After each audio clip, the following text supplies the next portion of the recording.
네, 안녕하십니까. 이번 시간에는 취소송상 원고적격에 대해서 함께 살펴보도록 하겠습니다. 지난 시간에 우리가 봤던 항고소송상 대상적격과 원고적격 그리고 협의소이익 우리 합쳐서 소외이익이라고 한다고 했는데요. 두 번째 원고적격에 대해서 같이 보도록 하고요. 먼저 도의식 체계도 가지고 전체적인 틀을 한번 잡고 그다음 교재로 정리를 하도록 하겠습니다. 그림을 보시게 되면은 좌측 상단에 행정소송을 네 가지로 구분을 해놓고 있습니다. 행정소송법 4조에서 행정소송을 이렇게 네 가지로 구분을 해놓고 있죠. 항고소송, 당사소송, 민중소송, 기관소송. 각각의 원고적격을 한번 살펴보시게 되면 지금은 우리가 취소송상 원고적격 논의를 할 것이기 때문에 항고소송 문제에 해당하고요. 밑에 당사자 소송상 원고적격 하면은 지금 얘기하는 이 당사자 소송은 본래적 의미의 실질적 의미의 당사자 소송을 얘기하는 것인데요. 이 당사자 소송에는 확인 소송과 그리고 일반적 이행 소송 이렇게 두 가지로 구분이 될 수가 있습니다. 예를 들어서 뭐 채무 부존재 확인 소송이라거나 공무원 지위 확인 소송 등은 확인 소송에 해당을 할 것이고요. 국가배상 청구 소송이나 손실보상 청구 소송, 부당이득 반환 청구 소송 등의 경우에는 일반적 이행 소송에 해당한다고 볼 것입니다. 확인 소송은 당사자 소송은 민사 소송과 특별히 다른 점이 없습니다. 그렇기 때문에 확인 소송은 민사 소송에서의 확인의 수와 마찬가지로 확인의 이익이 있는 경우에 있어서 소제기가 가능하고, 그다음 국가배상 청구 소송이나 손실보상 그리고 부당이득 반환 청구 소송과 같은 일반적 이행 소송으로서의 당사자 소송은 이행 청구권을 주장하기만 하면 당연히 원고적격이 인정이 됩니다. 밑에 민중소송이나 기관소송의 경우에 있어서는 행정소송법 45조에서 객관소송 법정주의 원칙 규정을 두고 있는데요. 그에 따르게 되면 법률이 정한 경우에 하나여, 법률이 정한 자에 하나여 제기할 수 있도록 하고 있는데 법률이 정한 자에 하나여 이 부분이 바로 원고적격이라고 여러분들이 보시면 됩니다. 어쨌든 전부 다 개별법에 근거가 있을 때만 민중소송, 기관소송과 같은 객관소송은 가능하다는 것인데요. 이제 본격적으로 항고소송으로 들어가 보도록 하면 항고소송은 행정소송법 4조에서 1호, 2호, 3호의 취소소송, 무효등황인소송, 부작위합파소송 이렇게 세 가지로 구분이 되죠. 각각의 원고적격, 원고적격에 대한 조항이 따로 있는데요. 뭐 앞에서 우리 대상적격이라고 하게 되면 행정소송법 19조 본문을 38조 1, 2항에서 취소송 외 항고소송에 준용시켜서 항고소송상의 대상적격은 사실상 공통론의로서 우리가 살펴봤었는데 원고적격은 그렇지 않습니다. 원고적격은 38조에서 준용 규정을 두고 있지 않습니다. 여러분들이 행정소송법 38조를 보시면 취소송상 원고적격 규정인 12조를 38조 1항이나 38조 2항에서 찾아보실 수 없을 겁니다. 원고적격은 취소송은 행정소송법 12조 1문에 있고요. 무효등황인소송은 35조에 그리고 부작위 위법 확인소송은 36조에 별도의 규정을 두고 있기 때문에 여러분들이 각각 공부를 해주셔야 되겠고요. 행정소송법 12조 1문에서도 취소를 구할 법률상 이익이 있는 자가 취소를 제기할 수 있다라고 해서 법률상 이익이 있는 자만이 소송 제기가 가능하다. 법률상 이익을 요구하고 있습니다. 무효등 확인 소송의 35조에 보시게 되면 확인을 구할 법률상 이익이 있는 자가 제기할 수 있다라고 해서 여기서도 역시 마찬가지로 법률상 이익을 요구하고 있습니다. 그리고 36조에 보시게 되면 역시 신청을 한 자로서 법률상 이익이 있는 자가 부작위 위법 확인소송을 제기할 수 있다고 해서 36조도 역시 법률상 이익을 요구하고 있습니다. 그러나 12조도 35조도 36조도 모두 다 그 법률상 이익이 무엇인지에 대한 그 의미를 명시적 규정을 두고 있지 않기 때문에 12조, 35조, 36조 모두 법률상 이익은 변수 X가 될 수 있습니다.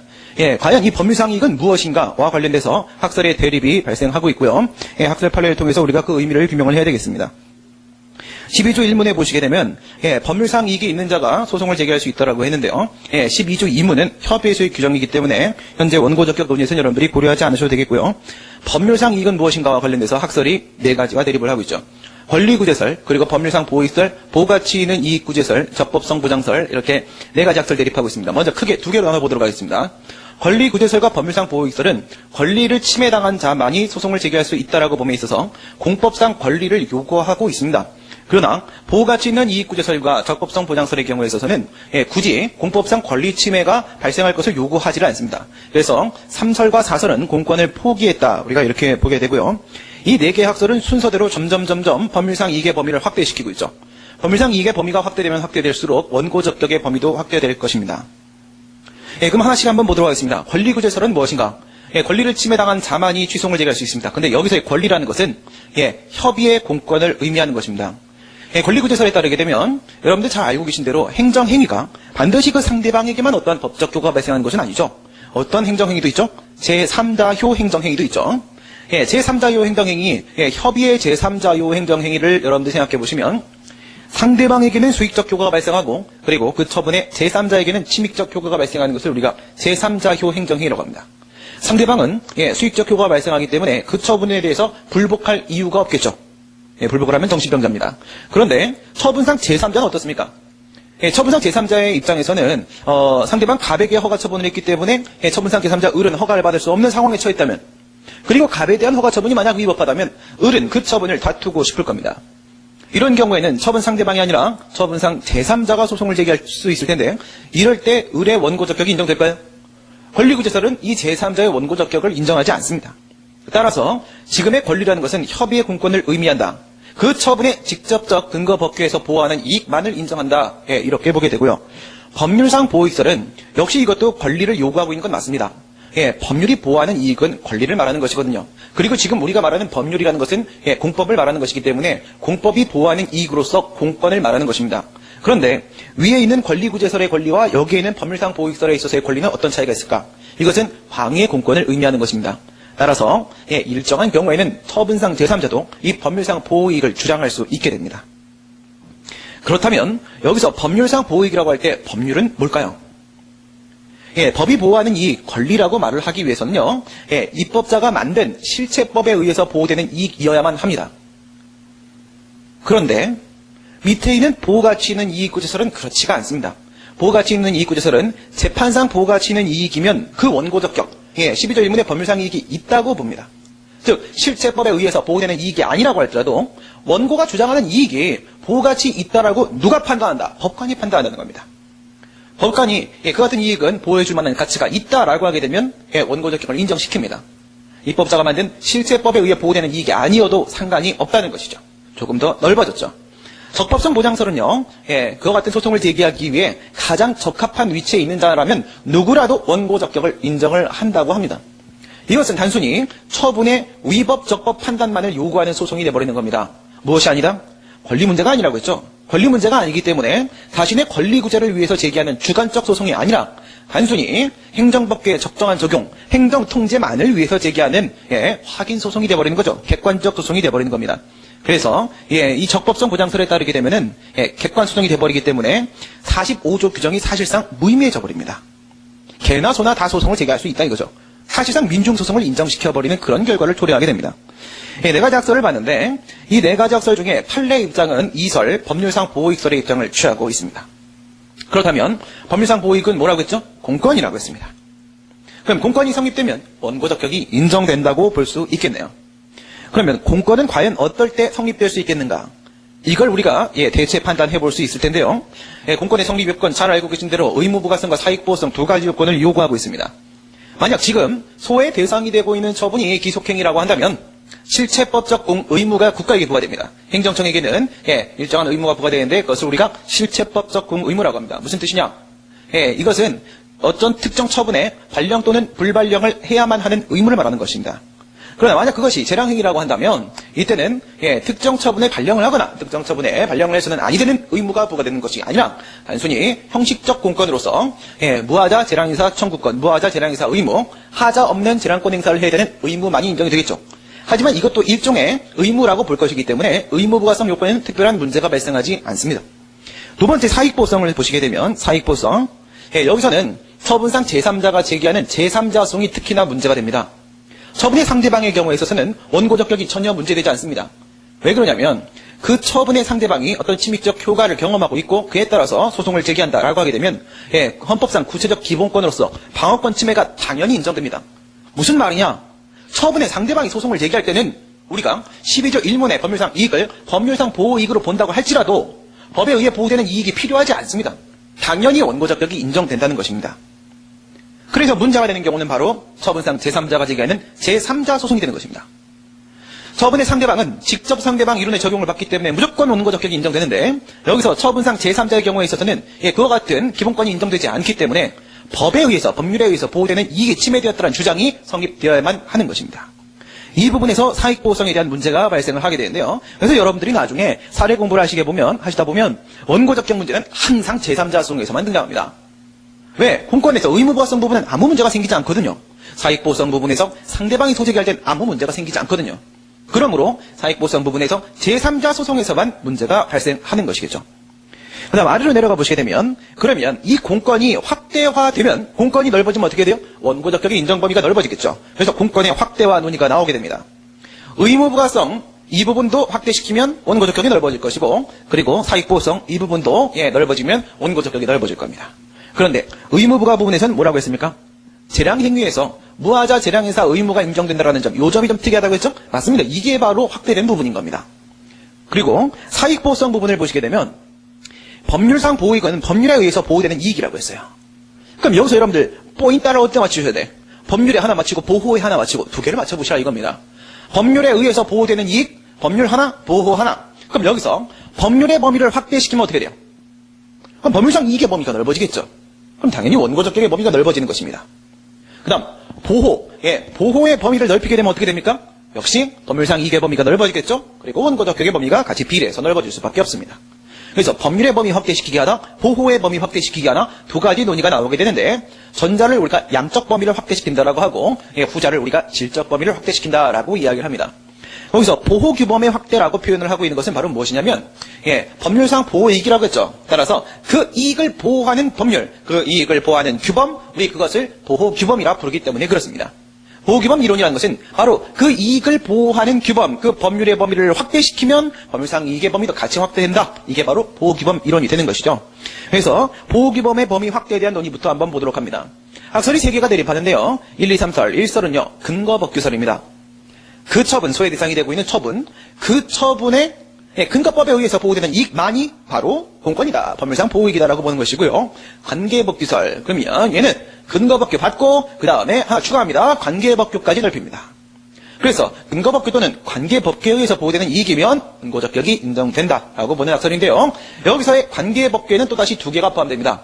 하나는 절차법규고 하나는 관련법규입니다. 관련법규와 관계법규를 여러분들이 구별하실 줄 아셔야겠는데요. 물론 이제 판례는 막 혼용해서 쓰고 있습니다. 혼용해서 써도 우리는 어떻게 찰떡같이 알아들어야겠죠. 그러면 절차법규는 뭘 말하는 것이다? 환경영향평가법을 말하는 겁니다. 아니 모든 절차법규에 의해서도 이와 같은 공권이 인정될 수 있습니까? 절대 네버. 왜? 행정절차법과 같이 순수하게 행정절차만 규정하고 있는 법이 어떠한 이익을 실체법적인 이익을 보호할 리가 없는 거죠. 그럴 리가 만무합니다. 행정절차법에 의해서 보호되는 이익이 침해되었기 때문에 원고적격이 인정된다. 이런 주장은 불가능해요. 다만 환경영향평가법은 환경영향평가라는 어떠한 행정절차 규정을 두고 있는 것이 맞지만 그 환경영향평가법이 실체상 이익보호의 취지가 있다라고 해석되기 때문에 그것이 원래는 절차법규지만 그 내에 실체법적 규율을 포함하고 있어서 예외적으로 환경영향평가법을 근거로 공권이 인정된다, 원고적격이 인정된다 이 같은 주장이 가능해지는 거예요. 그래서 절차법규는 환경영향평가법만 여러분들이 고려해 주시면 되겠고요. 그 다음 관련법규가 있습니다. 관련법규는 관련되는 모든 것 이런 식으로 보는 건 아니고요. 뭐다? 관련 처분의 근거법규입니다. 관련 처분의 근거법규. 예를 들어 1년의 단계적 절차로 구성되어 있는 처분이라고 하게 되면 그 절차 안에 있는 다른 처분의 근거법에 의해 보호되는 이익이라고 할지라도 가능하다 이런 것이죠. 여러분들이 인허가 의제 제도를 배울 기회가 있을 텐데요. 인허가 의제 제도 하에서 의제되는 인허가 처분의 근거법을 우리가 통상 관련법규로 대표적으로 얘기를 합니다. 나중에 사례를 풀면서 관련법규에 대해서 같이 한번 또 하게 하는 기회가 있을 겁니다. 그 다음 마지막 3설은 헌법상 기본권 고려설입니다. 이것은 법률이나 법규명령 외에도 헌법상 기본권 및 또는 헌법상 원리에 의해서 보호되는 이익이다라고 보여질 때 그 역시도 인정할 수 있다는 거예요. 이제 요거의 대표적인 케이스는 헌법 제35조에 경쟁의 자유 침해에 따른 원고적격을 인정시켰던 판례가 있습니다. 그래서 헌법상 기본권 고려설까지 계속적으로 어떻게 보호규범의 범위를 확대시키고 있는 것이죠. 법률의 범위가 확대되는 것입니다. 그러면 법률상 이익의 범위가 같이 확대될 것입니다. 대법원은 관계법규설의 입장을 취하고 있고 헌법재판소는 헌법상 기본권 고려설의 입장을 취하고 있습니다. 그 다음 목적론적 해석을 보도록 하겠습니다. 보호규범의 범위를 확대를 시킵니다. 확대시켰다고 할지라도 그와 같이 확대해놓은 절차법규나 또는 관련법규에 명시적으로 개별인의 사인의 이익을 보호한다는 규정이 없다면 괜히 넓힌 것이 되겠죠. 그렇다면 그와 같이 확대한 절차법규, 관련법규 등으로부터 사익보호성을 도출할 때 명시적 규정 유무만 가지고 판단하는 것이 아니라 목적론적으로 해석을 해서 사익보호의 취지를 도출해낸다 이겁니다. 예를 들어서 이런 경우입니다. 환경영향평가법에 주민들의 이익을 보호한다라는 규정이 있는 게 아닙니다. 그러나 환경영향평가법에 보시게 되면 어떤 내용들이 있느냐? 환경영향평가서를 작성하라. 그리고 관계기관과 협의를 거치라. 그리고 일정한 환경 오염을 발생시킬 수 있는 위해 시설 등을 만들 때는 혐오 시설 등을 만들 때는 어떻게 해라? 주민들의 의견을 수렴하라. 이 같은 규정들이 있습니다. 주민들의 의견을 왜 수렴하라고 하는가? 왜 굳이 환경영향평가서까지 작성하라고 하는가? 왜 관계기관과 환경부 장관 등의 관계기관과 협의를 거치라고 하는 것인가? 이것은 바로 인근 주민들의 이익을 보호하고자 하는 취지로 해석될 수 있다 이겁니다. 이런 것이 바로 목적론적 해석입니다. 명시적 규정은 없더라도 목적론적으로 왜 입법자가 이와 같은 법 규정을 두었을까? 목적론적으로 해석을 해서 사익보성을 인정시키는 방법이죠. 그러면 지금 이 공권의 확대와 논의를 바탕으로 해서 원고적격 논의가 보통 어디서 문제된다고요? 통상 제3자 소송에서 문제가 된다고 했죠? 제3자 소송의 상황을 하나씩 한번 보도록 하겠습니다. 제3자 소송의 상황. 첫 번째는요, 경원자 소송이 있습니다. 첫 번째, 경원자 소송. 두 번째는요, 경업자 소송이 있습니다. 세 번째는요, 경쟁자 소송이 있습니다. 네 번째는요, 인리소송, 이유소송, 주민소송이라고 하는 소송이 있습니다. 이것들이 이제 제3자 소송의 유형들인데요. 우리가 경원자, 경업자, 경쟁자, 인리소송에 있어서 원고적격에 대한 논의를 배우게 될 겁니다. 그런데 문제는 이 같은 논의들이 있구나 라는 것을 알면 뭐하냐 이거죠. 언제 적용시킬 것인지, 언제 이러한 논의를 할 것인지를 알 수 없다면 모든 것이 무용지물이 되어버릴 것입니다. 그래서 여러분들은 우선 직관적으로 문제를 받아들이면 파악을 할 수 있는 기준을 만들어야 돼요. 기준은 어떻게 만드냐? 지금부터 제가 하는 대로 따라오시면 됩니다. 경원자 소송은요, 이렇게 생겼습니다. 경업자 소송은 이렇게 생겼고요. 경쟁자 소송은 이렇게 생겼고요. 인리 소송은 이렇게 생겼습니다. 말도 안 되는 소리고요. 그럼 여기서 경원자 소송은 뭐냐면 갑이 그리고 을이 나 여기서 도시가스 공급을 하고 싶습니다 라고 행정청한테 도시가스 사업화가 신청을 합니다. 이런 경우에 있어서 누구에게 만약에 여기서 갑에게 이렇게 도시가스 사업화가 처분을 했다. 여기서 누가 소송을 제기한다? 을이 소송을 제기한다 이겁니다. 을이 소송을 제기한다. 그러면 이 처분의 상대방은 누굽니까? 갑이죠. 그렇죠? 갑이 상대방입니다. 을은 누구죠? 이 처분의 제3자죠. 제3자가 제기하는 제3자성이 맞습니다. 이때 특징적인 부분이 바로 뭐냐면 갑도 신규업자고 을도 신규업자라는 점입니다. 그 다음 두 번째 경업자 소송의 경우를 한번 보도록 하겠습니다.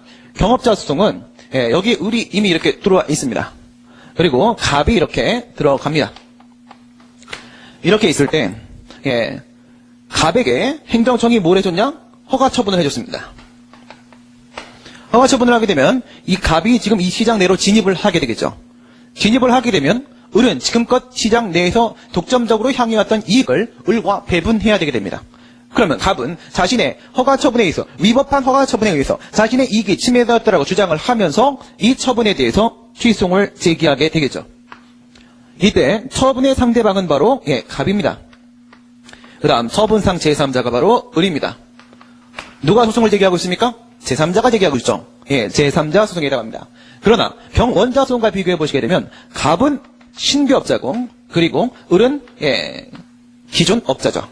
그래서 신규업자와 기존업자가 같이 이렇게 등장하게 되면 이건 경업자 소송 상황이구나. 이렇게 여러분들이 생각하시면 됩니다. 세 번째 상황 보도록 하겠습니다. 여기 갑이 이렇게 있고 을이 이렇게 있습니다. 이제 여러분들이 눈치채셨을 텐데 갑도 을도 기존 업자입니다. 갑도 을도 이미 시장 내에 진입해서 서로 경쟁 관계에 있는 기존 업자입니다.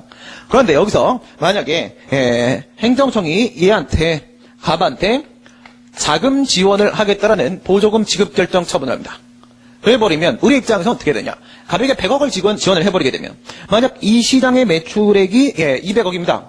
얘도 100억, 얘도 100억이었습니다. 서로 비등비등 하고 있었는데 얘한테 100억을 지원해요. 굉장히 불리한 경쟁 상황에 처하겠죠. 이때 나의 불리한 경쟁 상황이 바로 얘가 주장하는 이익 침해가 법률이 보호하는 이익이 맞느냐 이겁니다. 얘가 소송을 제기합니다. 여기다가 이렇게 소송을 제기하겠죠. 그러면 얘는 처분의 상대방입니다. 그리고 얘는 처분상 제3자죠. 역시 제3자가 제기하는 제3자송이고 여기의 특징은 둘 다 기존 업자라는 것이죠. 마지막으로 인리소송의 경우에 있어서는 이웃주민 한 명 등장하고요. 그 다음에 혐오시설 운영하고 있는 공장장 이런 거 하나 등장하면 됩니다. 그래서 여기 이제 을이 이렇게 살고 있습니다. 이곳은 도림천입니다. 도림천에서 이렇게 물이 흘러내려가고 있어요. 그런데 말이 안 되는데 관악산 꼭대기에서 여기서 연탄 공장을 하고 있습니다. 얘가 갑이에요. 행정청이 뭐 하냐면 얘한테 연탄공장 가동 허가 처분을 합니다. 연탄공장 가동 허가 처분을 합니다. 여기서 이제 연탄공장을 가동을 하게 되면 여기서 연탄재가 이렇게 흘러내려갑니다. 그러면 을은 여기서 을의 자식들이 이 연탄재를 마시고 얼굴이 자꾸만 까매집니다. 자식들이. 그럼 어떻게 돼요? 이건 뭐 어떻게 해야 돼? 그 비비크림을 발라야 돼? 뭘 어떻게 해야 돼? 화가 나기 시작합니다. 그래서 화가 난다 그러면서 얘한테 이렇게 소송을 제기합니다. 화가 나서 제기한 소송입니다. 이민승은. 얘가 이렇게 소송을 제기하게 되면 이 처분의 상대방은 누구다? 얘가 상대방 갑이다. 그 다음 얘는 누구다? 처분상 제3자다. 제3자. 얘가 이렇게 취소를 제기하면 이것이 바로 이웃주민이 제기하는 인민소송에 해당을 하겠죠. 얘는 누구? 얘는 이웃주민입니다. 이웃주민.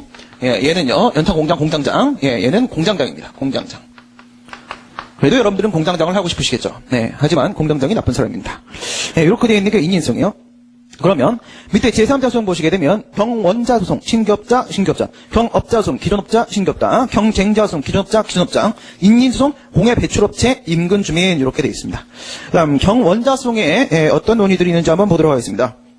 경원자 관계 동그라미 X 이렇게 되어 있죠. 경원자 관계가 성립되면 누구죠? 여기서 을이죠. 을. 을의 원고 적격이 인정이 되고 경원자 관계가 성립이 안 되면 이때는 원고 적격이 인정이 되지 않는다. 옆에 판례 보시면 판례가 경원자에 대한 처분의 취소를 구할 처분상 제3자의 원고 적격이 인정된다라고 판시했습니다. 무슨 뜻이에요? 얘가 이제 경원자라고 얘기한 거예요. 판례가 경원자에 대한 처분에 대해서 누구? 처분상 제3자에게 취소를 구할 법률상 이익이 인정된다. 경원자 관계만 성립되면 처분상 제3자도 무조건 원고 적격이 인정된다. 이런 입장입니다. 그러면 경원자 관계가 뭔지를 여러분들이 보셔야 되는데요. 경원자 관계. 경원자 관계는요. 이 시장 내에 한 명의 사업자만이 존재할 수 있다면 어떻게 돼요? 얘한테 허가를 하게 되면 필연적으로 얘는 거부될 수밖에 없고 얘한테 허가를 하게 되면 얘는 필연적으로 거부될 수밖에 없습니다.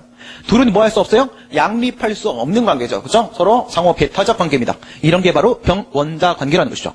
이런 게 경원자 관계고 그럼 이런 경우에는 뭐냐면 이 처분의 상대방 처분상 제3자 우리가 외형상으로 봤을 때는 분명 얘가 제3자입니다. 하지만 경원자 관계이기 때문에 얘한테 허가하면 얘는 무조건 거부될 수밖에 없죠. 그러면 얘는 사실 실질적 의미의 거부 처분 상대방이라고 볼 수 있습니다. 그럼 이거는 얘에 대한 허가의 의미와 얘에 대한 거부의 의미를 동시에 가지고 있는 것이거든요. 그렇다면 얘는 뭐예요? 외형상 제3자이지만 실질적 의미의 상대방이라고 볼 수 있으므로 처분 상대방과 동일하게 취급을 하게 됩니다. 경업자 소송을 한번 보도록 합니다. 경업자 소송. 만약에 여기서는 이 처분이 중요한 게 아니에요. 여기서는 아주 특이한 부분이 있는데요. 얘도 1이 있겠죠. 그러면 얘는요, 2가 될 거예요. 2가.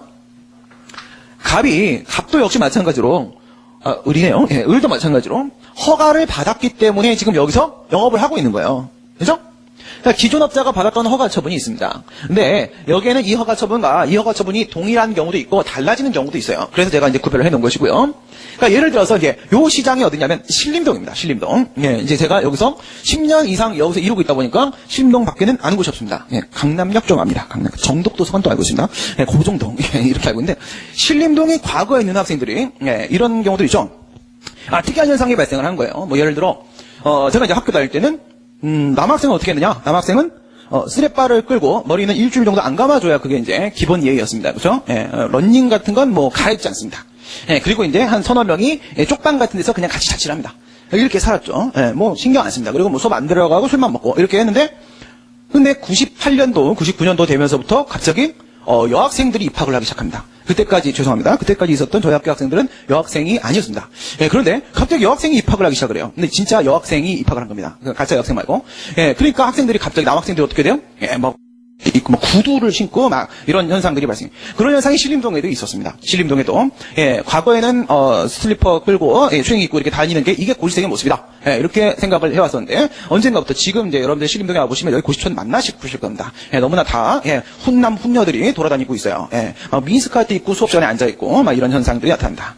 그래서 이것도 2005년, 6년 정도에 미니스커트를 입은 고시생이 한 명 등장을 한 적이 있었는데 그 여학생은 조만간 나갈 것이다라는 모든 고시생들 당시 한 4만 고시생의 예측은 그대로 적중하였고 그 여학생은 2달 만에 고시를 포기하고 나가셨습니다. 그 이후에 급물살을 타고 여학생들이 많이 미니스커트를 입었고 이제 그것이 대세가 되었습니다. 남학생들도 이제 머리를 꾸미고 이런 상황이 됐죠. 네. 이렇게 됐는데, 그러다 보니까 이 친구들의 식생활이 바뀐 겁니다. 예, 과거에는 뭐 신풍식당 이런 데서 아구찜 이런 걸 주면 좋아했는데, 요즘에는 빵을 먹는 거예요. 인스턴트 음식. 이렇게 서양식으로 애들이 밥을 때우기 시작합니다. 그러면서 제과점 장사가 되기 시작한 거죠. 그러나 그동안엔 신림동에서 제과점이 하나도 없었던 겁니다. 이때 이 시장을 예측한 을이 먼저 진입을 합니다. 신림동에다가 제과점을 만든 거야. 모든 고식당이 무너져가고 문을 닫고 있는 가운데 제과점이 이게 뭐야? 기업화돼 버립니다. 얘가 한 달에 1억씩 벌어댔습니다. 그러나 시장이 이래버리면 다른 사람들이 이걸 그냥 두지 않죠. 네. 그래서 여기서 갑이 진입을 하는 겁니다. 갑이. 야, 저기 가서 제과점 하면 한 달에 5천원 벌겠구나. 그럼 딱 들어갑니다. 그런데 얘가 식품위생법상의 시설 기준을 갖추지 못하고 허가 신청을 했는데 허가가 나왔던 겁니다. 이때 첩자를 보내서 갑의 제과점을 확인했던 을. 너무 오랫동안 제과점 했기 때문에 제과점의 모든 상황을 다 알고 있겠죠? 아, 저기 시설이 잘못되어 있구나. 이거 위법한 거 맞구나. 라고 하면서 소송을 제기합니다. 과연 원고 적격은 인정될 것인가? 이런 문제죠. 그런데 말이에요. 이 경우에는 얘의 원고 적격이 인정되지 않습니다. 왜? 이게 암만 위법하다고 할지라도 이건 본안 가서 받을 판단이고 우선은 본안을 들어가려면 얘 원고 적격이란 소송 요건이 인정돼야 되겠죠? 얘가 기존에 받았던 이 허가 처분은 가학상 특허가 아니라 가학상 허가였던 것입니다. 앞에서 배우신 대로 가학상 특허와 허가의 차이가 뭐죠? 가학상 허가라는 것은 단순히 질서 유지 목적으로 어떻게 금지하는 겁니까? 일반적, 예방적, 그리고 상대적으로 금지하는 겁니다. 일반적, 누구에게나 금지합니다. 예방적, 질서 유지라는 예방 차원에서 금지합니다. 상대적, 언젠가 금지를 해제시킬 것을 예정해 놓고 금지를 한 겁니다. 따라서 일정한 요건만 충족하면 누구나 들어와서 허가받고 영업을 할 수 있었던 상황이죠. 그냥 갑이 먼저 들어왔던 것뿐입니다. 그리고 얘가 지금껏 여기서 누려왔던 독점적 이익이라는 것은 무엇입니까? 우연히도 아무도 여기 제과점을 하지 않아서 우연히 발생했던 독점적 이익일 뿐이죠. 그것은 법이 보호하는 이익이 아니었던 것입니다. 그런데 만약에 여기에 있었던 이 상황을 여기로 한번 끌고 돌아볼까요? 여기서 이 지역에서 갑이라는 친구가 뭘 했다? 도시가스를 공급하고 있었습니다. 그러면 도시가스 사업허가라는 것은 뭐예요? 공공사업은 특허라고 했죠. 공공사업. 국민의 실생활과 밀접한 관련이 되어 있는 공공사업은 전부 특허입니다. 개인 택시 운송사업 면허. 택시 없으면 안 됩니다. 그죠? 시내버스 운송사업 면허. 버스 없으면 어떡합니까? 그죠? 전기 항공기 운송사업 면허. 항공기 없으면 우리는 배를 타야만 합니다. 그 다음 도시가스 사업허가. 도시가스가 없으면 우리는 찬물에 샤워를 해야만 합니다. 이 일들을 어떻게 할 거냐 이겁니다. 그죠? 그래서 이와 같은 공공사업은 특허입니다. 특허란 건 바로 무엇이다? 특정 상대방에게 독점적 권리를 설정해주는 행위, 설권행위가 바로 특허죠. 이게 만약 도시가스 사업허가였다고 한다면 이 도시가스 사업허가의 근거법인 도시가스 사업법은 무엇이다? 그 상대방의 독점적 권리를 설정할 목적으로 만들어진 법입니다. 그러므로 얘가 지금껏 여기서 얻어왔던 이익은 법이 보호하는 이익이 맞는 거죠. 도시가스 사업법이 보호하는 이익이 맞는 겁니다. 그런데 얘한테 위법하게 허가 처분을 해줘서 여기 있군요. 이렇게 얘한테 위법한 허가 처분이 나와서 얘가 들어와서 도시가스를 다시 공급을 하게 된다면 뭐예요? 얘는 권리침해를 주장하면서 소송을 제기할 수가 있겠죠. 그렇죠? 그래서 거기 보시면 내용이 어떻게 된다? 기존 업자에 대한 허가, 이거요. 기존 업자에 대한 허가가 특허냐 허가냐를 가지고 나눠서 판단을 합니다. 특허라고 하게 되면은 당연히 기존 업자의 원고 적격이 인정이 될 수 있을 겁니다. 그러나 그것이 만약 허가였다라고 한다면 이것은 단순한 반사적 이익의 침해라는 거죠. 우연히 누려왔던 독점적 이익에 지나지 않는다는 것이죠. 그래서 원고 적격이 인정되지 않습니다. 다만 허가라고 할지라도 뭐가 가능합니까? 허가라고 할지라도 예를 들어서 담배 판매업 허가 이렇게 보게 되면 허가 있지만 뭐가 있어요? 거리 제한 규정이 있습니다. 거리 제한 규정이. 거리 제한 규정, 업소 개수 제한 규정이 있다면 그때는 원고 적격이 인정될 수도 있습니다. 왜? 거리 제한 규정이나 업소 개수 제한 규정이라는 것은요. 그 거리 내에서 일정한 지역 내에서 영업자 간의 과당 경쟁으로 인한 손실 발생을 예방하기 위한 목적으로 두고 있는 것이기 때문에 이와 같은 거리 제한 규정이 있으면 그때는 원고 적격이 인정돼요. 여러분 잘 생각해 보세요. 앞에서 우리가 경원자 관계라고 했을 때 뭐라고 했습니까? 관할 구역 내에 한 개의 사업자만이 들어올 수 있는데 관할 구역 내라는 것은 바로 일정한 거리 제한을 얘기한 겁니다. 한 개의 사업자만이 존재할 수 있다는 것은 바로 업소 개수 제한을 말하고 있는 것입니다. 즉 거리 제한, 업소 개수 제한이라는 것은 경원자 관계의 성립 요건이었던 것이죠. 이 경업자 상황이었다고 할지라도 여기 경원자 관계로 볼 수 있는 그 거리 제한 규정, 업소 개수 제한 규정이 있다면 얘와 동일하게 볼 것이기 때문에 원고 적격이 얘의 원고 적격이 인정될 수 있다 이거예요. 판례도 그렇게 보고 있습니다. 판례도 뭐 한다? 요렇게 전환된다 이거예요. 전환된다. 경업자 소송의 문제라고 할지라도 첫 번째, 거리 제한 규정이 있거나 또는 업소 개수 제한 규정이 있는 경우에 있어서는 그것은 실질적 의미의 경원자 관계다라고 발표했습니다. 그래서 두 개는 뭐야? 일정한 경계를 넘나들고 있겠죠. 그 다음 밑에 경쟁대화성 보시게 되면 경쟁업자의 불리한 경쟁 상태가 이것이 과연 법률이 보호하는 이익이냐 아니냐 이건데요. 원칙적으로는요. 특정 상대방한테 보조금을 지급해서 발생하는 불리한 경쟁 상황, 이것은 뭐야? 이건 단순한 경영상 이익 침해에 지나지 않습니다. 쟤한테 돈 줬다라고 해서 돈 주면 안 돼라고 취소를 제기하는 건 원칙적으로 허용되지 않습니다. 그러나 예외적으로 인정될 수 있는 경우가 있어요.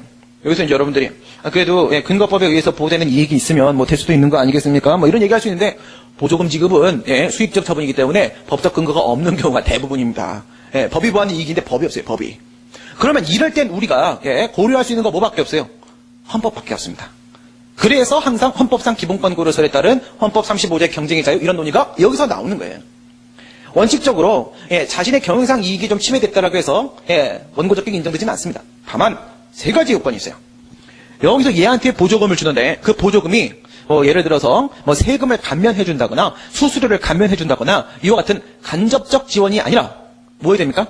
직접적 자금 지원이 됩니다. 직접적 자금 지원이고 두 번째, 그것이 얘의 경영 악화의 정도가 어느 정도까지? 얘가 퇴출될 수 있는 정도까지 아주 중대한 경영상 악화 문제여야 합니다. 세 번째, 그것이 지금 아주 긴급하게 발생한 문제로서 구체적 이익 침해의 문제로 연결되어야만 합니다. 첫 번째, 직접적 자금 지원이 됩니다. 두 번째, 중대한 경영상 이익 침해로 볼 수 있어야 됩니다. 세 번째, 그것이 구체적으로 발생했어야만 합니다. 이런 경우라고 한다면 어떻게? 얘의 원고적격이 인정될 수도 있다 이겁니다. 그 다음에 인민소송을 보도록 합니다. 인민소송. 인민소송의 경우에 있어서 근거법으로부터 사익보의 취지가 도출되는 경우가 거의 없습니다. 그러면 이제 관계법규로 넘어가셔야 돼요. 관계법규로 넘어가는데 주로 논의되는 게 이렇게 공해배출업체와 같은 환경상 위험을 도모하는 경우라면 대부분 환경영향평가법에 적용을 받아요. 그래서 환경영향평가법이라는 절차법규를 가지고 한번 판단을 해보도록 하겠습니다. 제일 먼저 뭐부터 판단해야 됩니까? 환경영향평가법 내에 과연 사익보의 취지가 있는가를 보셔야겠죠. 만약 환경영향평가법 내에 주민들의 이익을 보호하는 취지가 전혀 없다면 이를 이용할 가치가 없는 거죠. 그렇습니다. 그런데 아까 말씀드린 대로 주민들의 의견을 수렴을 하고 공청회 실시를 한다 이거죠. 그리고 환경영향평가서를 작성을 하고 관계기관과 협의를 하고 이런 것들은 환경영향평가법이 인근 주민들의 이익을 보호하고자 하는 취지로 인정이 됩니다. 그럼 우선 이용가치는 있습니다. 좋습니다. 이용가치가 있습니다. 그런데 위에서 공권을 확대시키면서 어떻게 했느냐? 관계법규까지 확대시켰으니까 보호규범으로 얘를 끌어들일 수는 있어요. 문제는 끌어들이고 그 안에 사익보호 취지도 있고 좋습니다. 사용할 수 있어요. 이 사안이 과연 환경영향평가 대상 사업이냐 아니냐라는 판단이 먼저 필요합니다. 이게 1단계. 무슨 말씀이에요? 이 사안이 환경영향평가법이 적용되는 사안이 아니라고 한다면 환경영향평가법을 이용할 수가 없는 상황이 오겠죠. 예를 들어서 체육시설로서 골프장을 건설한다라고 했을 때 환경영향평가법 시행령에 보시면 이런 규정이 있습니다. 25만 제곱미터 이상인 경우에는 환경영향평가 대상 사업이지만 25만 제곱미터 미만인 경우에는 그 골프장 건설은 환경영향평가 실시하지 않아도 된다. 환경영향평가법이 적용되지 않는다라고 규정을 하고 있습니다. 그럼 뭐예요? 만약 20만 제곱미터짜리 골프장을 만드는 경우라고 한다면 환경영향평가법이라는 법이 있고 세상에 원고적격 논의할 때 그걸 끌어들일 수도 있고 그 안에 사익보의 취지도 있고 아주 좋은데 그게 내게 아닌 겁니다. 아시겠죠? 그래서 환경영향평가법 자체가 적용이 될 수가 없어요. 그 논의가 바로 1단계에서 대상 사업이냐 아니냐 이겁니다. 지금 이 사안이 대상 사업이냐 아니냐 환경영향평가를 실시해야 되는 대상 사업이 맞다면 이 법을 적용시킬 수 있으니까 이용할 수 있는 거예요. 그 다음 2단계 논의로 들어갑니다. 이건 바로 인적범위 논의입니다. 바로 무슨 뜻이냐? 그래, 이 사안이 환경영향평가법이 적용되는 사안도 맞다 이거야. 근데 그 환경영향평가법 안에 사익보호의 취지를 과연 지금 소송을 제기하는 갑이라는 친구가 나의 이익도 보호하는 게 맞아요, 그 법이. 라고 그 이익을 향유할 수 있겠느냐 이겁니다. 이런 문제가 생겨요. 환경영향평가법이 인근 주민들의 이익을 보호한다고 했어요. 인근 주민이 어디까지인지를 봐야 되잖아요. 그렇겠죠? 예를 들어서 제주도에다가 연탄 공장을 만들어. 거기서 분진도 날리고 그래요. 환경상 여러 가지 이익 침해 우려가 있어요. 그런데 전혀 상관없는 평양에 살고 있는 갑이라는 친구가 거기다 소송을 제기한다. 받아주겠습니까? 그 사안에 환경영향평가법이 적용되는 건 맞아요. 하지만 평양에 살고 있는 이 친구는 그로 인한 환경상 이익 침해의 우려가 전혀 없잖아요. 과연 인근 주민은 어디까지냐 이겁니다. 인근 주민은 그 기준이 바로 환경영향평가 대상지역입니다. 예, 환경영향평가를 실시하면서 환경영향평가 대상지역을 설정을 하게 됩니다. 전문가들에 의해서. 그러면 이 대상지역은 뭐냐면 여기서 이런 식의 공해 배출업체를 만들면 또는 여기서 원자력 발전소를 만들면 어떻게 된다? 여기까지의 주민들이 환경상 피해를 볼 수 있을 것 같다. 이게 바로 대상지역의 바운더리예요. 그러면 그 안에 거주하고 있는 사람이면 당연히 뭐예요? 환경영향평가법을 근거로 나의 환경상 이익이 침해될 수 있으므로 나의 원고적격을 인정하라! 이렇게 말할 수 있겠죠? 그럼 문제는 언제죠? 밖에 거주하는 사람이죠. 밖에 거주하는 사람은 어떨까요? 동네에 있는 판례가 그 환경영향평가 대상지역 밖에 거주하는 주민은 뭐라고 했어요? 원고적격 인정 안 돼. 이랬습니다. 환경영향평가법을 근거로 원고적격 인정할 수 없다고 봤었어요. 그런데 이제 새만금 판례에서 입장은 이렇게 바꿨습니다. 밖에 거주하고 있다고 할지라도 왜? 전문가들이 그 설정해 놓은 환경영향평가 대상 지역의 거리가 잘못 책정됐을 수도 있는 거잖아요. 그렇기 때문에 밖에 거주하는 경우라고 할지라도 자신의 환경상 이익의 침해 또는 침해 우려가 있음을 입증하면 그러면 원고적격을 예외적으로 인정할 수 있다고 했습니다. 수인할 수 없는 정도의 환경상 이익 침해 우려가 있음을 입증하면 원고적격을 인정할 수 있다고 했습니다. 이 뜻은 뭐죠? 실질적 의미의 환경영향평가 대상 지역은 사실 갑이라는 사람이 살고 있는 그 지역까지를 포함한다는 것이죠. 이해가 되십니까? 안 되시면 설명해 드리겠습니다. 왜? 안 되면 될 때까지. 이게 바로 매직 행정법입니다. 그런가요? 맞죠. 예. 제가 어딘가에다 그렇게 썼는데, 그죠? 모르면 알 때까지, 안 되면 될 때까지. 예. 예를 들어서, 여기다가 원자력 발전소를 건설한다 이거예요. 그런데, 여기까지가 전문가들이 만들어 놓은 환경영향평가 대상 지역입니다. 갑이 여기 살고 있습니다. 그러면 갑은 얘한테 공장 설치 허가를 한다라고 했을 때 여기다 소송을 제기할 수 있는 원고적격이 인정이 되겠죠. 그런데 만약 갑이 여기 살고 있습니다. 가능하겠냐 이겁니다. 원칙적으로 인정이 안 된다 이거죠. 원칙적으로는 안 되는데 이렇게 볼 수 있다 이거예요. 얘가 이 처분이 있기 전과 후를 비교했을 때 자신 역시도 참을 수 없는 정도의 환경상 이익 침해 우려가 있음을 입증을 하게 되면 실제로 환경영향평가 대상 지역은 여기까지였다라고 볼 수가 있는 거잖아요. 그렇죠? 그러므로 환경영향평가 대상 지역이 이렇게 확대되었다라고 볼 수 있습니다. 이게 새만금 판례고 그 다음 2006년도 새만금 판례 이후에 2009년도에 이 판례를 계승발전시킨 제주도 판례가 나옵니다. 그 판례에 따르게 되면 이런 말을 해요. 밖에 거주하고 있는 친구입니다. 예, 밖에 거주하고 있는 친구예요. 이제 요거 안 합니다. 네, 입증 따위는 하지 않겠습니다. 네, 여러분 요 생각해 보셨어요? 소송 요건은 누가 판단하죠? 소송 요건은 법관이 알아서 판단하죠. 그렇죠? 직권심사 사항입니다. 왜요? 소송 요건을 심사를 해서 대상이 아니네. 원고적격 인정 안 되네. 라고 해서 거절하고 돌려보내면 누가 좋아요? 법관이 좋죠. 그렇죠? 그렇기 때문에 법관이 직권심사 사항이에요. 법원의 직권심사 사항인데 지금 뭐라고 했나요? 자신의 환경상 이익 침해 우려가 있음을 누가 입증하라고요? 원고가 입증하라고 했죠. 이렇게 예외적으로 원고가 소송 요건을 입증해야 되는 경우도 있는데 이게 대표 케이스예요. 그 다음 이런 경우 한번 보도록 합니다. 얘가 밖에 살아요. 밖에. 이렇게 밖에 살고 있는데 갑이 살기는 밖에 사는데 이 안에서 이런 짓을 하고 있는 겁니다. 이런 짓을. 또는 얘가 이 안에서 이런 짓을 하고 있는 겁니다. 이게 뭐죠? 밖에 사니까 얘 거주지까지는 여기서의 환경상 이익 침해가 발생할 리가 없습니다. 그럼 원고적격 인정 안 되죠. 근데 얘가 이 안에서 농작물을 경작하는 거야. 농작물을 경작할 때 과연 이 변수가 고려되어서 갑의 원고적격이 인정될 수 있겠는가? 이것을 긍정한 겁니다. 그러겠죠? 왜? 여기서 얘한테 이렇게 환경상 이익 침해로 연결될 것은 너무나 이거는 명확한 불을 보듯 뻔한 일이잖아요. 바로 옆에 있네요. 그렇죠? 그런데 이건 뭐예요? 이거는 생명입니다. 그렇죠? 생명. 큰 학새가 환경상 피해로 죽으면 인공호흡을 해도 살릴 수가 없습니다. 큰 학새는 딱따구리입니다. 딱따구리. 그 다음 여기서 농작물. 내가 너무나 아끼는 농작물이 죽어버리게 되면 이건 살릴 수가 없습니다. 그렇기 때문에 밖에 거주하더라도 대상지역 내에서 농작물을 경작하는 자라고 한다면 현실적으로 이 안에서 환경상 이익을 향해 왔다라고 볼 것이기 때문에 대상지역 내에 거주하는 자와 동일하게 취급하여 원고적격을 인정한다고 판시했습니다.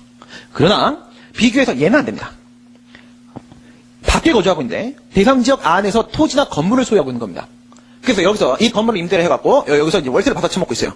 받아서 드시고 계십니다. 그런데 여기서 이 건물에 여기서 막 먼지가 날려 더러워졌어. 얘 원고 적격 인정해야 돼요? 아, 그건 아니죠. 그죠? 얘는 뭐예요? 얘는 생명이 아닙니다. 그죠? 어떻게 한다? 그냥 물 청소하면 됩니다. 그건 무슨 법이 보호하는 이게 아닙니다. 그죠? 그렇기 때문에 판례가 뭐라고 했냐면, 농작물을 경작하고 있으면 그 안에서 원고 적격 인정, 토지 건물을 소유하고 있을 땐 원고 적격 부정이라고 했습니다. 그 다음 관련 법규에 대한 문제는 관련 처분의 근거 법규에 의해서 보호되는 이익도 당연히 인정된다라는 거니까 뭐 간단한 얘기고요. 그럼 교재를 가지고 마지막 정리를 해보도록 하겠습니다. 취소송상 원고 적격. 원고 적격이란 구체적 사건에서 원고로서 본안 판단을 고할 수 있는 자격을 말한다. 근데 이거는 모든 원고 적격이고요. 밑에는 이제 취소송상 원고 적격 있죠. 처분 등의 위법성을 주장하여 그 취소를 고할 수 있는 자격. 이게 원고 적격이고요. 그 다음 소의 이익은 대상 적격과 원고 적격, 협의의 소의 이익 여기까지 묶어서 우리 소의 이익이라고 한다고 했는데 원고 적격은 그 소의 이익에 누가 원고가 될 수 있어요? 누구? 이렇게 했으니까 주관적 측면이고 협의의 소익은 뭐예요? 협의의 소익은 재판이 필요해 객관적으로 다가 해서 소의 이익의 객관적 측면에서 논의되는 것이 바로 협의의 소익이다. 그다음 원고 적격과 피고 적격을 우리가 묶어서 당사 적격이라고 한다고 했고요. 그다음 밑에 뭐 취지는 됐고 12조 1문 보시면 취소는 처분 등의 취소를 갈 법률상 이익 밑줄 보시고 여기죠. 법률상 이익이 명작. 그 뒷부분 2문은 후단 2문은 협의의 소익 규정입니다. 협의의 소익 규정. 통설에 따르면 협의의 소익 규정이기 때문에 밑줄이 1문까지만 되어 있는 거고요. 1문은 그 처분의 효력이 있는 상태를 전제로 하고 있는 규정이고요. 그 2문은 처분의 효력이 소멸한 상태를 전제로 하고 있습니다. 근데 원고 적격이 인정이 되면 원칙적으로 협의의 소익은 당연히 인정이 되겠죠. 그죠? 대상 적격에서 그 행정작용이 전방위적으로 권리임에 영향을 미친다고 했어요. 원고 적격은 그 권리의 의무에 영향을 미치는 게 나한테 미친 거예요. 협의의 소익은 아직도 미치고 있으면 돼요. 그러면 우선 미쳤으면은 현재도 미치고 있는 것이다. 이렇게 봐야 되기 때문에 원고 적격이 인정되면 99% 협의의 소익이 인정돼요. 그런데 원고 적격은 인정되지만 협의의 소익이 인정되지 않는 경우도 있을 수 있어요. 그런데 처분의 효력이 소멸되어 버렸을 때예요. 중간에. 그게 바로 12조 2문입니다. 무슨 말인지 와닿지 않으시죠? 네. 이런 경우 한번 생각해 보겠습니다. 나한테 3개월 영업정지 처분을 했습니다. 그러면 영업정지는 그 정지기간 동안에 영업을 해서는 아니게 된 금지 의무를 부과하고 있으니까 의무를 부과했네. 대상적격 인정. 나한테 영업정지 처분을 했으니까 나에게 바로 권리침해를 발생시키고 있죠? 의무를 부과했고 그럼 원고적격 인정. 그러면 지금도 내가 영업을 못하고 있으면 협의의 소익도 인정되죠? 근데 만약 3개월이 지났어요. 소송 도중에. 왜 이런 현상이 발생해요? 우리 행정소송법 23조 1항에 보시게 되면 취소를 제기한다고 해서 그 효력이 정지되는 게 아니라고 되어 있습니다. 그냥 계속되는 거예요. 그러면 어떻게 돼? 내가 11차에 소송을 제기했다라고 하게 되면 소송을 제기하긴 했지만 내일은 11일차가 맞습니다. 모레는 12일차가 맞습니다. 그러면 3개월이 지나버릴 수도 있는 거예요. 처분이 있은 다음에. 그럼 3개월이 지나면 난 어떡합니까? 이런 경우를 한번 비교해볼까요? 여러분들 운전면허 정지당한 다음에 정지기간 지나면요. 운전 안 합니까? 운전하죠. 영업정지 받은 다음에 영업정지 기간 지나면 영업 안 합니까? 영업하죠. 이미 영업정지 처분의 효력은 소멸되었고 나의 영업권은 회복된 상태죠. 그럼 나는 더 이상 그 영업정지 처분에 대해서 취소 판결을 받을 실익이 없는 거예요. 난 이미 권리 회복 다 끝났거든요. 그렇죠? 그렇기 때문에 처분의 효력이 소멸된 경우에는 협의의 소익이 부정되는 경우들이 있습니다. 그게 12조 2문론이에요. 그래서 12조 1문만 지금은 보도록 하면 되겠고 법률상 이익의 의미 법률상 이익이 있는 자가 취소를 제기할 수 있다고 했는데 그 법률상 이익이 뭔지가 안 나와 있어요. 그죠? 아리까리하게 이렇게 돼 있죠? 그래서 아리까리를 명확하게 정해드리도록 하겠습니다. 이렇게 아리까리하면 어떻게 돼요? 아리까리하면 까리하게 만들어야 되니까 어떻게? 학설 대립이 있을 수밖에 없어요. 학설 대립이 말씀드린 권리구제, 법률상 보익, 보호가치는 이익, 그다음 적법성 보장설이 이렇게 4개가 대립을 하죠. 점점 넓어집니다. 판례해 보도록 하겠습니다. 법률상 이익이란 직접적 구체적 이익으로서 처분의 제3자라고 하더라도 법률상 보호되는 이익을 침해당한 경우에는 취소를 제기할 자격이 있다. 뭐라고 했습니까? 법률상 보호되는 이익이라고 분명히 판시했습니다. 그래서 판례는 법률상 보익설의 입장을 취하고 있는 게 맞죠? 그 다음 법률상 보익이라고 했기 때문에 공법상 권리가 침해된 자가 소송을 제기할 수 있다고 보니까 공권을 포기해버린 보호가치는 이익구제설, 적법성 보장설, 3설, 4설은 배제시킨 판례라고 볼 수가 있고요. 그 다음 제3자라고 할지라도라고 했습니다. 제3자의 원고 적격을 부정하는 권리구제설도 여기서 배제시킨 판례라고 볼 수가 있습니다.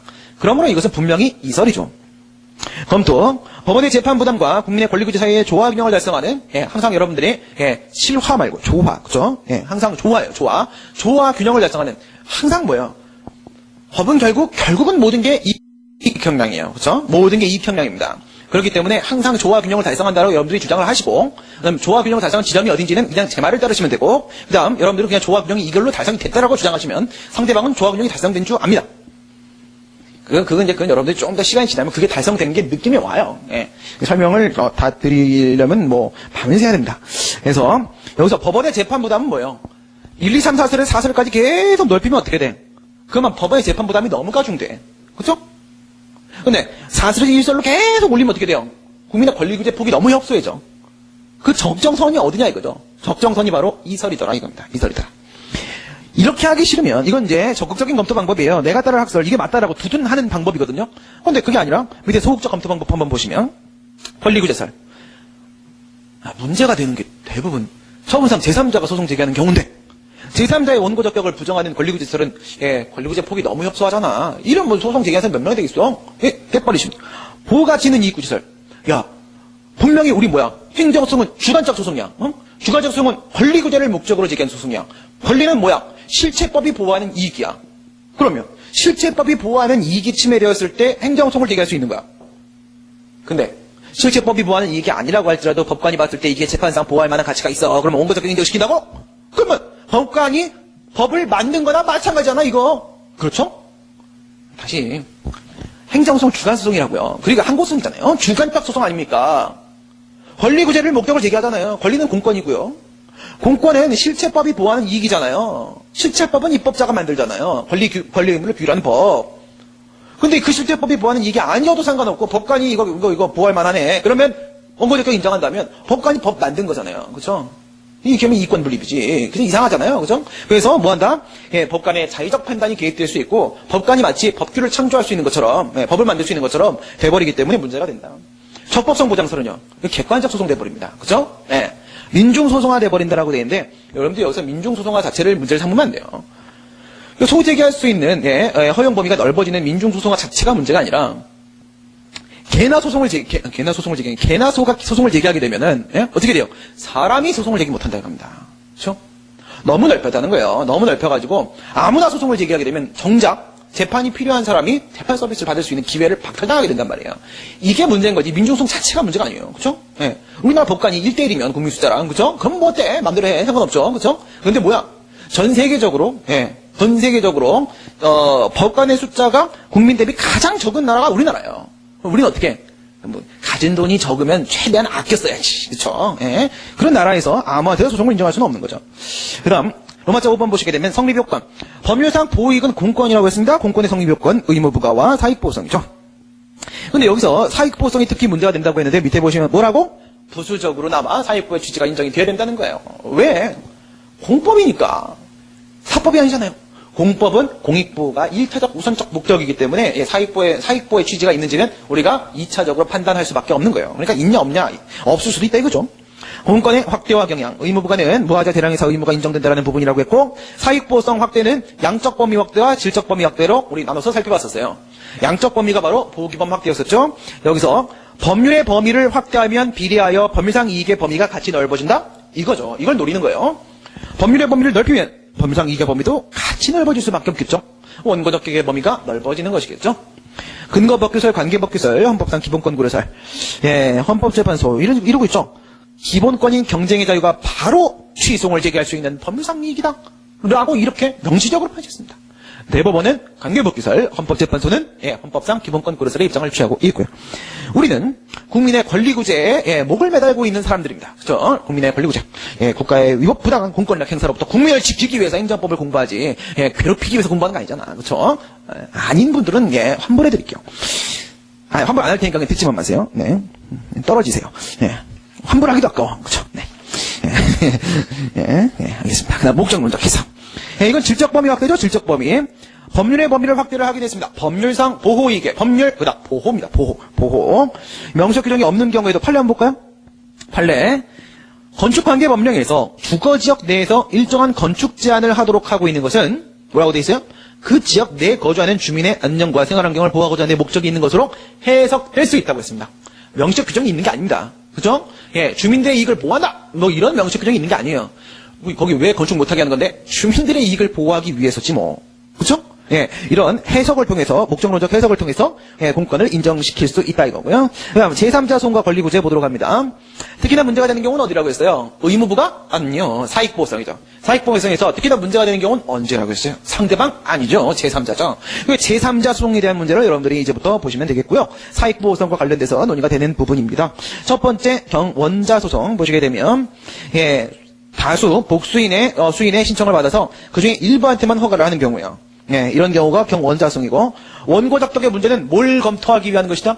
과연 외형상 제3자인데 실질적 의미의 상대방인가? 이걸 보려고 하는 거죠. 이걸 보려고. 예, 그다음 판례 보도록 경원자 관계, 서로 양립할 수 없는 배타적 관계를 말하는 것이고, 판례. 예. 경원자 관계 있는 경우에는 경원자 관계를 전제로 깔았어요. 그 다음에 경원자에 대한 처분의 취소를 구할 원고적격이 처분상 제3자가 아닌 제3자, 처분의 상대방이 아닌 제3자라고 할지라도 인정될 수 있다고 했잖아요. 그렇죠? 이 말은 무슨 뜻? 경원자 관계면 충분. 그죠? 충분 조건. 예, 그 다음 검토 보시게 되면, 예, 외형상으로는 제3자로 보이지만, 얘도 실적 의미의 상대방으로 볼 수 있다.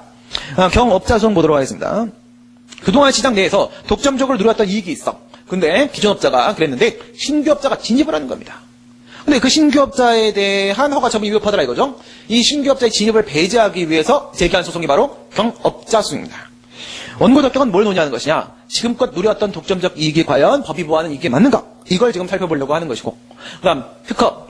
만약 특허라고 한다면 그 특허의 상대방의 독점적 권리를 설정하고자 하는 것이 바로 그 특허의 근거법의 취지이기 때문에, 예, 법이 보호하는 이익이 맞습니다. 무조건. 근데 허가의 경우에 있어서는 단순히, 예, 본래적 자유를 어떻게, 예, 이것을 질서유지 목적으로 상대적으로, 예, 예방적으로 제한한 것이기 때문에 누구라도 요건만 충족하면 허가받을 수 있는 게 맞습니다. 그렇기 때문에 그동안 얘가 어떤 독점적 이익을 누려왔다면 이것은 우연히 누려왔던 뭐 반사적 이익에 지나지 않는다는 거예요. 그렇죠? 예, 그래서 반사적 이익에 지나지 않기 때문에 원칙적으로는 원고적격 인정 안 된다. 예외 있다고 했죠? 예외, 거리 제한 규정, 업속에서 제한 규정입니다. 다만 이걸 조심하셔야 돼요. 이런 표현은 안 돼요. 거리 제한 규정, 업속에서 제한 규정이 있으면 무조건 원고적격, 이건 아닙니다. 왜? 거리 제한 규정, 업속에서 제한 규정도, 예, 근거법 또는 근거법의 시행령 시행규칙 또는 관계법의 시행령 시행규칙 등에 있을 수 있는데 그 모든 것도 다 공법입니다. 그것도 공법이기 때문에 거리 제한 규정, 업속에서 제한 규정을 두고 있는 법도 공법이기 때문에 수급 조절이라는 공익상 보호가 이게 1차적 목적이 맞아요. 여기서 뭘 끌어내는 거예요? 여기서 사익보호성 끌어내는 거죠. 예, 과당경쟁, 손실배상 방지 이런 문제를 우리가 끌어내는 것이고요. 그 다음 이제 경쟁자성, 서로 경쟁 관계에 있는데 이건 항상 돈 주는 거예요. 돈 주는 거. 예, 일방에게 자금을 지원한다고 했을 때 원고적격은 나의 지금 불리한 경쟁 상황에 처했는데 이게 법이 보호하는 이익 침해가 맞는가? 예, 원칙적으로 인정이 될 수가 없습니다. 예, 그런데 예외적으로 인정되는 경우는요, 요건 3개, 예, 직접적 자금 지원의 중대한 경영상 이익 침해, 그리고 그것이 구체적으로 발생했어야 된다. 예, 그러면 경쟁의 자유를 근거로 인정할 수 있다. 인리소송 보도록 합니다. 공해 배출업체 등의 혐오 시설을 설치한다라고 했을 때 그에 대한 허가 처분이죠. 이 허가 처분에 대해서 인근 주민이 제기한 소송이 바로 인리소송입니다. 여기서는요, 인근 주민의 과연, 예, 개별이 인근 주민의 개개인의 이익 보호가 인정될 수 있겠는가? 여기서 중요한 것은 절차법규예요. 절차법규. 이쪽이 핵심이에요. 환경영향평가법상 사익보호의 취지.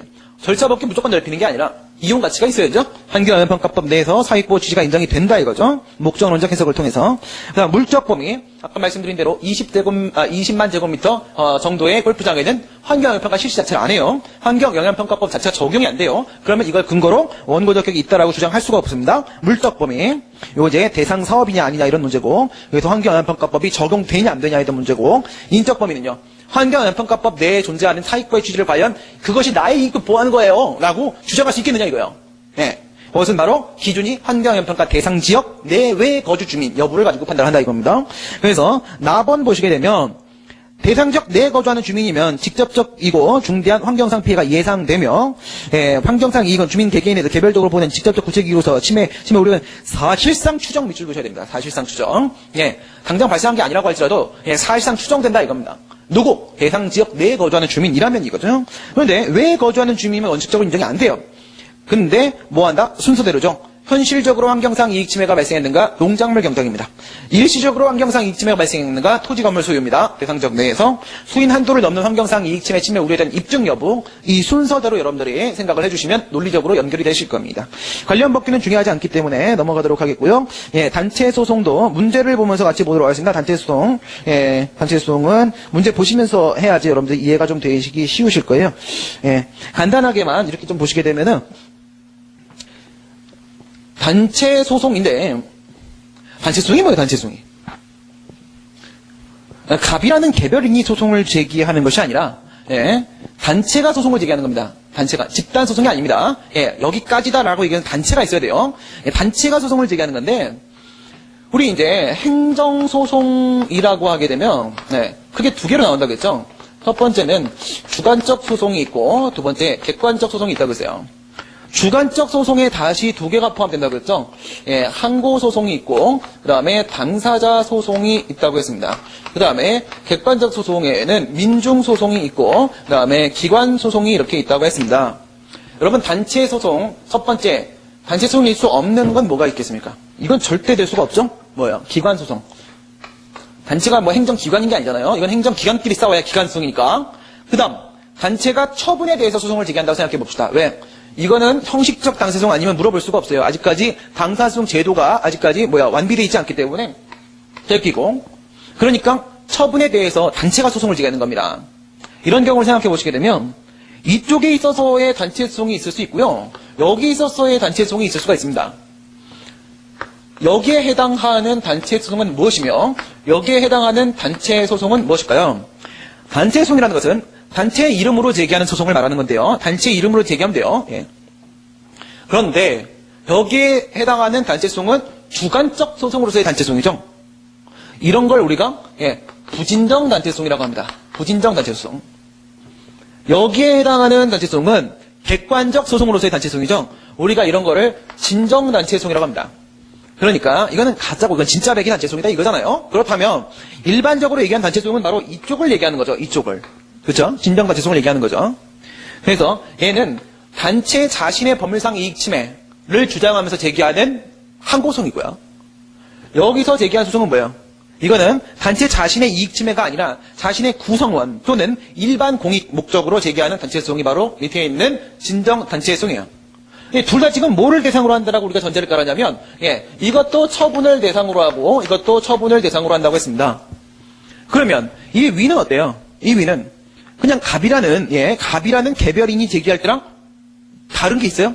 여긴 전혀 다른 게 없습니다.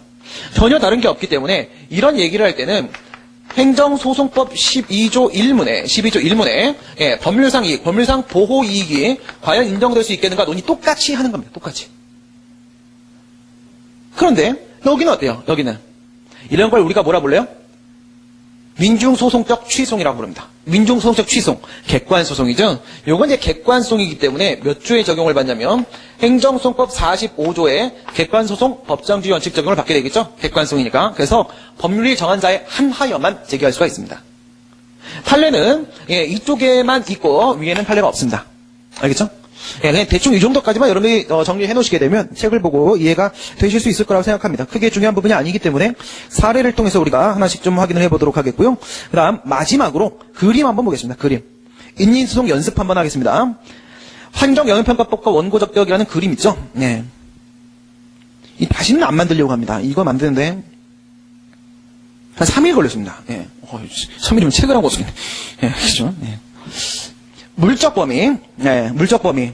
즉 환경영향평가 대상 사업 여부에 대한 문제고 이것은 바로 환경영향평가법이 적용되는 상황이냐 아니냐 이거죠. 환경영향평가 대상 사업 NO. 그럼 어떻게 돼요? 환경영향평가법 내에 사익보호 취지가 있다고 하더라도 그럼 이용할 수가 없어요. 그럼 원고적격 X죠. ES하고 내려가게 되면 그다음 인적 범위 논리로 들어갑니다. 환경영향평가 대상 지역 내에 거주하는 주민이면 원고적격 바로 인정되죠. 근데 밖에 거주하는 주민이면 이제 다시 그 다음 문제가 발생하죠. 여기서 농작물 경작과 같이 마름목 현실적으로 환경상 이익을 향유하고 있으면 원고적격 바로 yes 인정되죠. 그런데 여기서도 no라고 하게 되면 일시적으로 환경상 이익을 향유하는 경우에 해당할 뿐이죠. 그런데 이건 yes도 no도 바로 원고적격이 인정되진 않죠. 그 다음 논의에선 수인할 수 없는 정도의 환경상 이익 침해 여부에 대한 입증을 해야 되겠죠. 입증에 성공하면 원고 적격이 인정되고 실패하면 원고 적격이 부정되겠죠. 이 그림 하나면 여러분들이 인지수송과 관련된 문제는 다 풀 수 있습니다. 그렇죠? 네. 지금까지 우리가 원고 적격 얘기를 했는데 법률상 이익의 의미와 법률상 이익의 존부에 대해서 살펴봤습니다. 여러분들 항상 문제가 그렇습니다. X의 의미, 그런 의미의 X의 존부. 항상 논의는 이렇게 2단계입니다. 법률상 이익의 의미에서는 법률상 보호익들에 따라서 이것은 공권이다라고 얘기를 했고요. 그 다음 존부 판단을 함에 있어서는 공권을 확대화시키는 논의를 베이스에 깔고 나서 제3자송을 4개로 구분해서 살펴봤었습니다. 경호원자송은 경호자 관계 유무만 판단하면 되겠고요. 경업자송은 기존 업자가 받았던 허가가 무엇인지를 보셔야겠고, 경쟁자송은 과연 헌법 15조를 주장할 수 있는 정도의 불리한 경쟁 상황이냐 아니냐를 보시면 되겠고, 인지송은 환경영향평가법 1, 2단계 논의를 여러분들이 기억해 주시면 되겠습니다. 지금까지 취소송상 원고 적격에 대해서 살펴봤습니다. 수고들 많이 하셨습니다. 수고하셨습니다.